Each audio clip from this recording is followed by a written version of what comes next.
नमस्कार, मी प्रियंका. आपण महागाव शहरात विजेच्या गडगडाटाने शेकडो पक्ष्याचा झाला मृत्यू. अनेक वर्षाचा किलबिलाट क्षणात झाला शांत.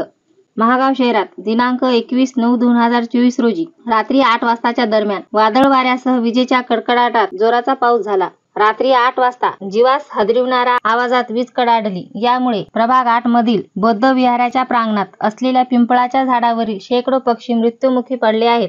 मागील अनेक वर्षापासून विहाराच्या परिसरात असलेल्या पिंपळाच्या झाडावर बगळे, कावळे व पाण्यात राहणारे काळे शेकडो पक्षी रात्रीला मुकामी राहतात. त्यांच्या किलबिलाटाचा परिसरातील नागरिकांस सहवास झाला होता. रात्रीला येणारे सर्व पक्षी सकाळी 5 वाजता आपल्या किलबिलाटाने सकाळ झाल्याची जाणीव करून देत असत. परंतु सकाळी परिसरातील नागरिकांना उठवणारा पक्ष्याचा आवाज, रात्री विजेच्या आवाजाने शेकडो पक्षी मृत्यू पावले असल्याने क्षणात शांत झाला आहे. सकाळी मृत पक्ष्याचा सडा पडलेला पाहून परिसरातील अनेक नागरिकांनी दुःख व्यक्त केले असून मृत्यू झालेले सर्व पक्षी नगर पंचायतच्या घंटागाडीने विल्हेवाट लावण्यासाठी नेण्यात आले आहे.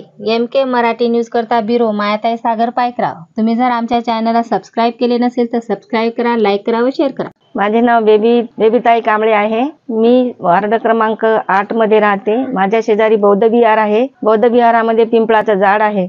पिंपळाच्या झाडावर अनेक वर्षापासून पक्षी बसतात व सकाळी आम्हाला 4 वाजता जागे करतात. अचानक काल रात्री 8च्या सुमारास पाऊस आला व विजेच्या कडकडाटामुळे बरेच पक्षी मरून पडले. त्यामुळे आम्हाला फार दुःख वाटत आहे. सकाळी पक्षी चिवचिव करणारे शांत असल्यामुळे आम्हाला फार दुःख झाले आहे. नगर पंचायतच्या कर्मचाऱ्यांनी ते सर्व पक्षी उचलून नेऊन त्यांची विल्हेवाट लावलेली आहे. मी अमोल सीताराम गाडबेले, नगर पंचायत लिपिक असून आमचे सहकारी कर्मचारी श्री विष्णू मोहन कांबळे यांच्या घराजवळ प्रभाग क्रमांक 8 मध्ये बौद्ध विहार असून बौद्ध विहारामध्ये पिंपळाचं झाड आहे. पिंपळाच्या झाडावर रोज अनेक पक्षी असतात. काल झालेल्या अतिवृष्टी व विजेच्या कडकडाटामुळे शेकडो पक्षी मरण पावले. सदर माहिती विष्णू कांबळे यांनी दिल्यामुळे आम्ही सर्व जर आलो नगर पंचायतच्या घंटागाडीत सर्व पक्षी जमा करून त्यांची योग्य ठिकाणी विल्हेवाट लावली.